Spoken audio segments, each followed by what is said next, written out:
Oke, Assalamualaikum warahmatullahi wabarakatuh. Jumpa lagi teman-teman, Tren Quran. Pada kesempatan kali ini kita akan membahas soal hukum mengucapkan selamat Natal, atau hukum merayakan selamat Natal, atau hukum merayakan tahun baru. Kalau ada waktu kita bahas langsung sekalian. Oke teman-teman, yang baru berkunjung jangan lupa subscribe dan share video ini ke berbagai sosial media. Oke, kita akan lihat langsung pembahasannya. Jadi, perlu kami sampaikan bahwa salah satu ulama di Indonesia yaitu Prof. Dr. Quraish Shihab menggunakan satu dalil ayat dalam Al-Quran yang menjadi dasar bahwa mengucapkan Natal itu tidak menjadi persoalan. Tapi ini kita akan objektif menilainya, tidak menilai siapa yang benar dan salah karena Habib Umar bin Hafiz juga menyampaikan hal yang kurang lebih mirip, tapi kita akan lihat dasarnya teman-teman.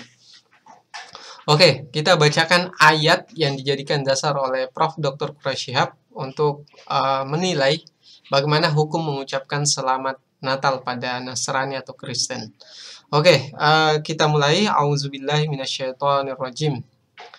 Wassalamu alayya yawma wulidtu wa yawma amutu wa yawma ub'atsu hayyan. Jadi pada ayat 33 ini disebutkan, kesejahteraan semoga dilimpahkan kepadaku pada hari kelahiranku, hari wafatku, dan hari aku dibangkitkan hidup kembali. Jadi inilah yang menjadi dasar Quraish Shihab, Prof. Dr. Quraish Shihab, bahwa mengucapkan selamat Natal itu tidak menjadi masalah, karena sepanjang itu tidak merubah akidah kita, karena dalam ayat ini pun disampaikan ada kata-kata kesejahteraan, semoga dilimpahkan kepada hari kelahiranku.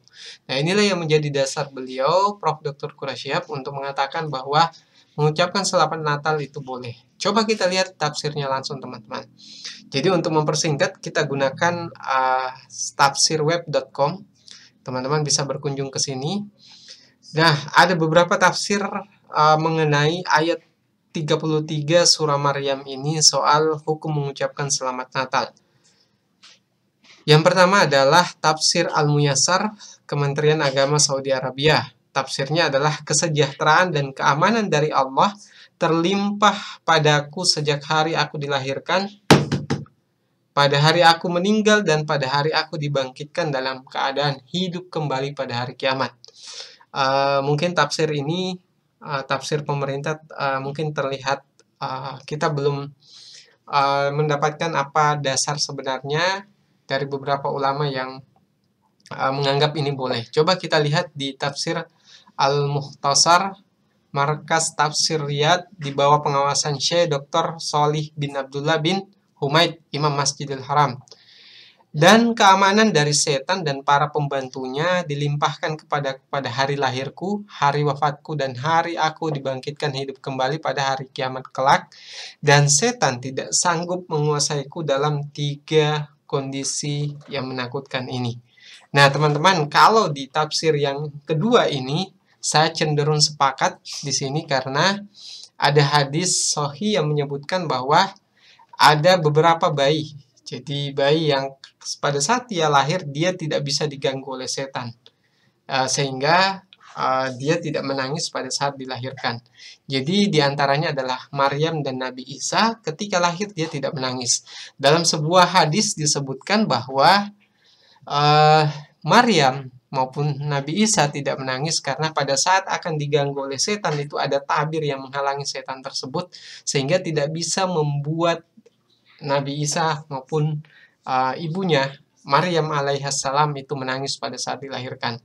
Nah, tafsir ini yang menurut saya sesuai dengan maksud ayat tersebut.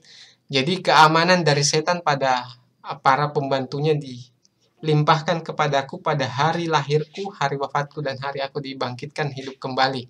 Jadi berdasarkan hadis tersebut, tafsir ini yang menurut saya sesuai dengan maksud ayat 33 surah Maryam tersebut. Sehingga kalau Prof. Dr. Quraish Shihab menjadikan itu sebagai dalil, mungkin itu adalah tafsiran luasnya.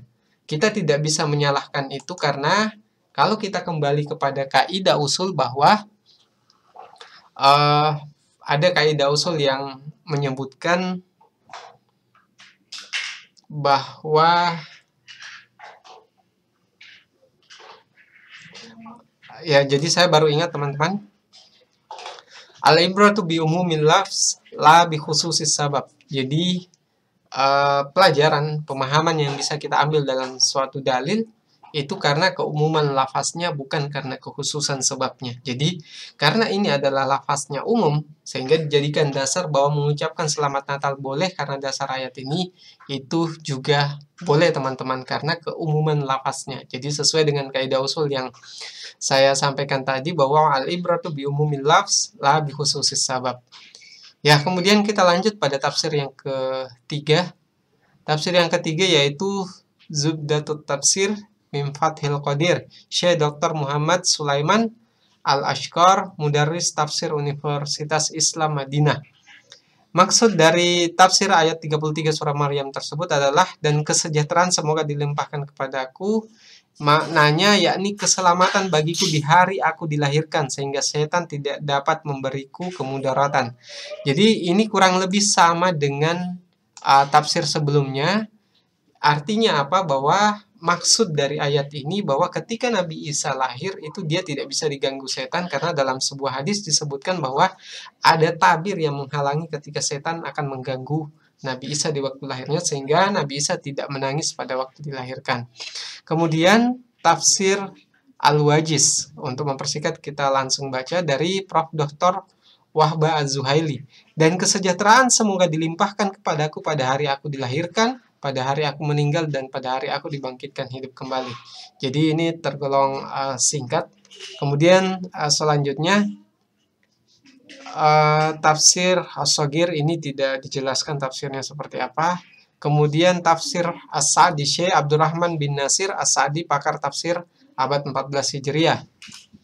Jadi ini juga disebutkan tafsirnya, maksudnya lantaran karunia Rabbku dan kemurahannya telah terwujud keselamatan bagiku dari kejahatan setan dan siksa pada hari kelahiranku. Ini kurang lebih sama dengan maksudnya yang kita sebutkan tadi, bahwa Nabi Isa pada hari kelahirannya, kematiannya, dan hari kebangkitannya dia terhindar dari gangguan setan. Kemudian Hidayatul Insan Bitafsirul Quran, Ustadz Marwan Hadidi bin Musa, MPDI. Maksud dari surah Maryam ayat 33 yaitu karena karunia Tuhanku dan kemurahannya aku memperoleh keselamatan dari berbagai keburukan setan dan dari azab. Jadi seperti itu. Jadi tafsir Depak, kalau kita lihat, demikianlah proses kelahiran Isa dan tanggapannya atas keraguan Bani Israel. Pada ayat ini Allah lalu menerangkan kedudukannya sebagai hamba Allah. Itulah sifat ucapan Isa putra Maryam yang mengungkap semuanya dengan perkataan yang benar. Jadi ini juga jadi kalau arahnya ini adalah terhindar dari aib dan kekurangan pada hari kelahiranku dan pada hari wafatku. Ini adalah tafsir Depak. Jadi bukan ke arah diganggu jin, tapi dia terbebas dari aib dan kekurangan pada saat kelahiran Nabi Isa. Lalu, apakah yang dimaksud Prof. Dr. Quraisyihab ini salah atau keliru?